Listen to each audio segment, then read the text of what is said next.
Yippers. Guys, Clinton Jaws here. Thanks for showing up. I'm on a bunch of... I'm on TikTok again, guys. I'm on Spotify again, I think. I'm on Spotify. You know, I'm on so many things. It's actually stressing me out how many things I'm on. I'm on a couple of Facebooks. I don't even get it. Not even my idea. Instagram. Twitter. I don't even know how to use Twitter. I'm on Twitter. I'm on, I'm on Leperseed or something like that. What is it? I don't know. Link or something? I'm on a lot of things, so check it out. And yeah, I'm back on TikTok. It's not going very good. Okay. So I came down here this morning to tell a story. I want to tell you guys a story. And I want to get comfortable talking in my new room. Because I hear an echo. It kind of throws me off. Right now, I don't know if you can hear it, but I have a fridge in here. And the fridge is running. I can hear the fridge. That's throwing me off. Throws off my words. Throws off my thoughts. So just come down here and tell the story, Clint. I posted a video the other day. And that everybody hated. And I have a caller. I really like this kid. That he calls often. I love his questions. It gets me thinking. And keep on calling, man. But when I reviewed the video, I didn't pick it up at first. But you said something that reminded me of something that used to always irk me as a police officer. And I'm going to play part of that for you right here. Do it in the system. Now that I'm a junior NCO, having to do that with regular members to hold them accountable. I don't know if you caught it, but he referred to himself as a junior NCO. And, why? I can't stand that. Why are you referring yourself to a junior NCO? I can't believe the RCMP is still using that term, junior NCO. And by the way, you want to hold your guys, now that you're maybe a corporal, I assume, but now that you're promoted, you want to hold your guys accountable. I don't know. Of course we have to hold everybody accountable, but don't focus your attention on holding your guys accountable. I don't know how you go about doing that. I've seen a lot of bad bosses do it the wrong way. Got to write them up. Got to write them up a negative 1004. Got to write them up a bad assessment. Sometimes not saying anything does something. Sometimes doing too much, you're actually making it worse. Sometimes you just need a quick conversation. Have you ever heard the term of, it's a one-off? Okay? If it's a one-off, why even talk to them about it? I don't know. When I hear bosses, I'm assuming you just got the position. I wouldn't be thinking, well, I'm going to hold some people accountable. I wouldn't be thinking that way. I'd be thinking the other way. Loosen it up. Loosen it up. We don't have to be micromanagers. I'm not saying that you are, but you don't have to be a micromanager. Just let them have fun. Don't focus on every little thing they do that you don't like, because in your head, you think your advice is good, that you have to say something to these members. Anyways, that's not what this is about. You just use some terminology. I mean, when I got promoted, my first thing wasn't, and I'm not saying it's your first thing, but I know it is other people's first thing is, hey, now it's my chance to hold you accountable. I'm a boss. I get to hold you accountable. Finally, my day has come to hold somebody accountable. What this episode is about, and I only wanted it to be 5 minutes,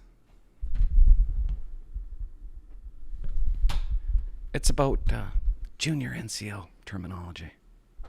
Drives me up the wall. I think the fridge just shut off.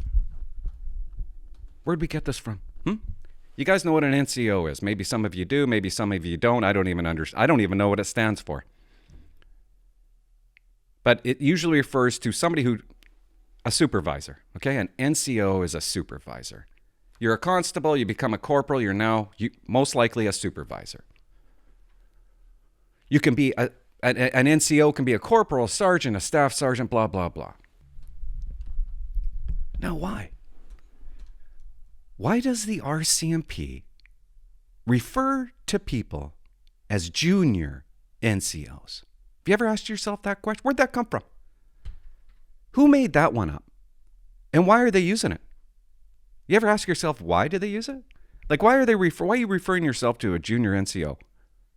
Why not, you're just an NCO? That's what you are now. You're an NCO. Why a junior NCO? And when do you graduate from junior to not being junior? Does that ever happen? Short story. I'm in mission, okay? And new staff sergeant. This staff sergeant comes over, and he just came to mission, brand new. And Conrad was his name. I still to this day can't figure the guy out. He had everybody confused. One minute he was at the throats of street crew after Jeff Scott.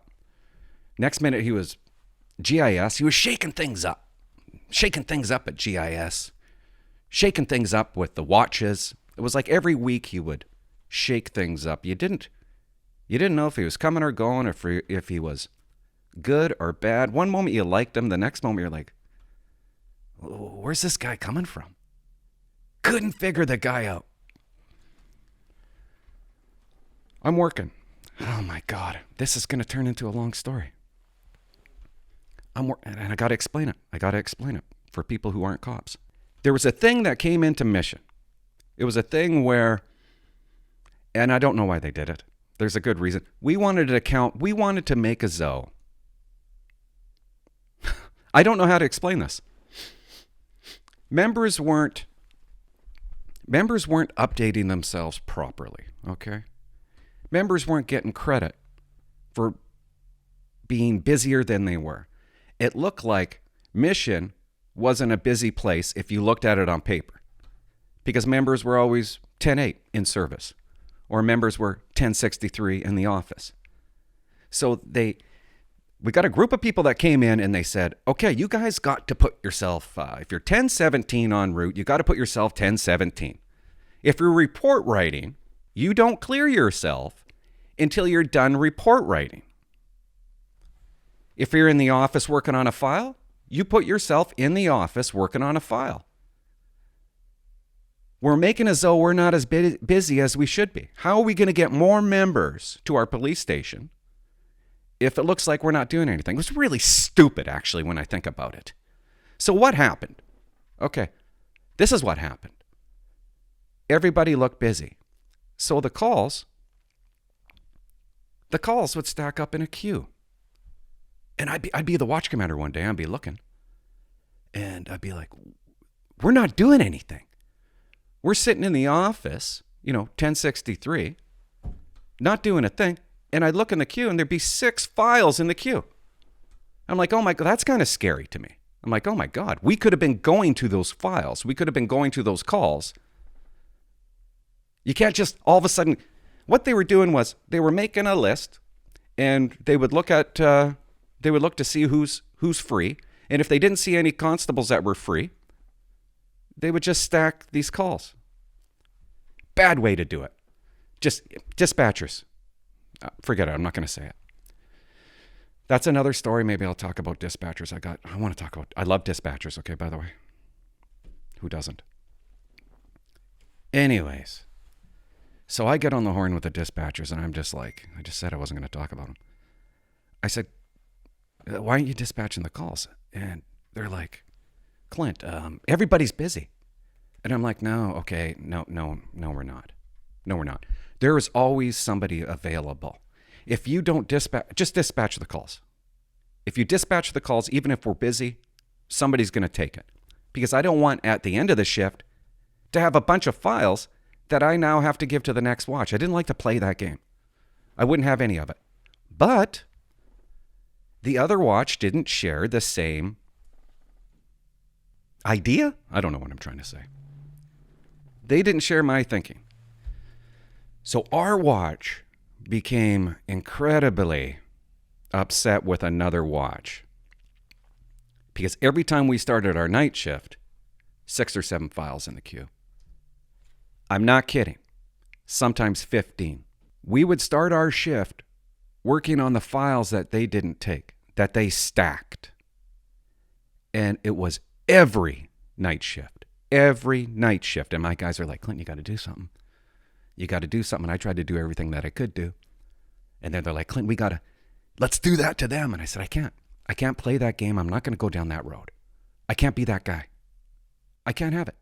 I can't have it. And my philosophy was, if a file came in during our shift, it was our file, okay? Nobody else's. Every time, all the time. Wasn't passing on a file. If we didn't get to it, yes, maybe we asked the day shift to follow up on it, but give it back to us. It goes in my member's name, and it comes back to them. They're the lead investigator if it comes in during our shift. So no files passed on.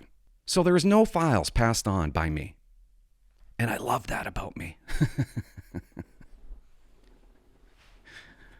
The members didn't really like it because they wanted to get back at the other watches. So this is what happens. There's a junior senior constable. There's a senior constable because the regular watch commander isn't around. He's gone on holidays or something like that. He's a acting watch commander. I don't even know if there's such thing. The things that we say, acting watch commander? He was an acting watch. No, there's no such thing as an acting watch commander. He was a senior constable running the watch while he was gone. Okay? We show up. Man, we show up around 5 in the afternoon to start our shift. And the files that were in the queue, it was insane. And they're in the office getting ready to go home for the day. You know, they're doing a little type and da-da-da. And I'm reviewing these files. And it's not just, they're not small files. They're big files. And I'm literally, my blood is boiling. I just want to freak out. I want to freak out a little. There's a file that came in at 1:30 in the afternoon, and it was a sex assault. I'll never forget it.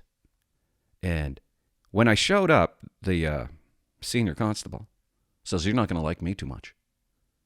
And I'm like, "Oh, why is that?" So we sat down. We have a big, long conversation. He says stuff like, "We couldn't get to it. We're too busy." No, I don't care. And I didn't say that to him because I needed time to think about this. But we took over all the files they didn't get to. And when we dug deep around 7 at night into the sex assault file, the complainant wasn't available. Nobody was available to investigate the file. So I wrote him an email, and everybody was on board. I know it was the right way to go. I said, "Hey, man," and I got to watch what I say because he's a subscriber on my channel. So I write this dumbass. I'm like, "Hey, man, the file came in at 1:30. There's nothing we can do. So the file's going back to your watch because you work day shift tomorrow.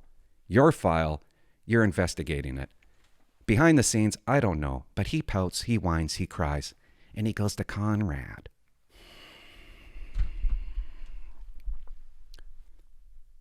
So I start my next night shift, and I open up an email, and it's from Conrad, and he's mad at me. Conrad's really angry. And in the middle of the email, he said, "That's not how we do things, Clint." Yeah, it is. That's exactly how we do things. But he's telling me that's not how you do things. And you're a junior NCO, and a junior NCO doesn't talk to a senior constable that way. And I'm thinking, why did he call me a junior NCO twice? And why am I a junior NCO? I'd been a watch commander, an NCO, for about 4 years now. But why is he using that terminology? So I wrote him back and I said, "Dear Junior Ops NCO." Okay, I didn't do that. I wish I would have done that. But it sounds so stupid. Why would he use that terminology? Why isn't he a junior staff sergeant? He just started. So And I've heard that term a lot while I was working. And I always thought, when does that word junior go away? Does it ever? And why do they only use it for corporals when a constable goes to a corporal? When you get promoted in GIS, do you think they're calling them junior corporals? No, they're not. He wanted to check me, okay? He wanted to check my power. That's why he did it. His power goes unchecked. But because he's a staff sergeant, he wants to let you know. You're junior, okay? You're still learning. It's bully behavior. It's bully terminology. And I can't stand it. When I first got promoted, I was proud. I was happy. I walked into the police station. I met the first staff sergeant I had, Dave Field. And we're standing by a board and looking at everybody's picture on the wall. And he points to this guy. And he goes, "That's the station NCO." And I'm like, "Station NCO? What? I'm like, "Dave, what's a station NCO?" "That's really the watch commander." And I'm like, "Well, I'm the watch commander. That's what I applied for." And he tells me my first day that I'm not really the watch commander. The station NCO that doesn't do anything is actually the watch commander. Station NCO only works during the days. They don't even have a gun or a radio. They sit at a desk. They don't have keys to drive anywhere. They don't go out on the road. And they report to Crown Councils. That's what they do. Ridiculous. They ended up getting rid of that position. But why would Dave tell me on my first day that I'm not really the watch commander? Pretty sick. I think it's sick. Maybe you don't. And he wanted to let me know, Clint, we still view you as, even though you got promoted, okay, you're in our minds, you're still really a constable. And if you weren't, how do I get promoted? You still need to learn, Clint. Even though I had been an acting NCO in Mission or in Duncan for a lot of years and a little bit in Langley, I'm still a junior NCO. If they can't teach you anything, how are they supposed to get ahead? How are they supposed to get promoted? The number one way to get promoted, sergeant, staff sergeant, is by developing your corporals. That's how you get promoted in the RCMP. Maybe I'm wrong, maybe I'm off, but I don't think so. The longer they can say that you're a junior NCO, it's better for them. You guys got to get rid of it. You got to get rid of it. It's a joke, okay? My wife's a DOC. Do you think people refer to her as a junior DOC? My brother-in-law, I think he's a captain in the firefighter. He's a firefighter captain. Do you think they refer to him as a junior captain? Even sounds stupid. It's a made-up word to make you feel less powerful. Believe me. This is a little off topic. I get a lateral transfer to Port Alberni, okay? I had been, 6 years as watch commander in mission. I go there. Now I got a new staff sergeant. And he does my assessment on me. And I can't remember how he put it, but it was basically Clint is learning his new role as a watch commander. And the way he wrote it told me that he didn't know I was a watch commander in mission. He thought I got promoted to Port Alberni as a watch commander. He wanted to believe that. I got lots to learn from him. And these people that they think that I'm actually going to learn from you, the staff sergeant in Port Alberni? How many times have you learned from a staff sergeant, guys? Do you really want to learn from that staff sergeant? Can he teach me anything? And there comes a point in time, which is kind of sad, that they can't teach you anything. When I went to Langley, a guy from comes over. He just got promoted. He's a corporal. And he wants to take me under his wing. Like, are you kidding me, dude? Do you know what I did in Duncan? Do you know how much more I know when compared to you? Okay, I can teach you, but that doesn't help him. And I'm kind of going off on a tangent. The moment you leave, the moment you get promoted, the moment you're an NCO, you're an NCO. Period. That's what you are. Why don't you ever hear about he's a junior sergeant? Why doesn't that exist? I don't like the term. You got to get rid of it. That's all I wanted to say. I just wanted to share my story about junior NCO. I don't like the term. I think it's silly. I wouldn't refer to yourself as a junior NCO, just like you wouldn't refer, or maybe you should. Your inspector. Did he just get there? Is he a junior inspector? Sounds silly, doesn't it? Throw it back at them, maybe. Maybe that's what you need to do when somebody calls you junior. Junior. Subscribe. Thanks for watching. Bye-bye. What's that?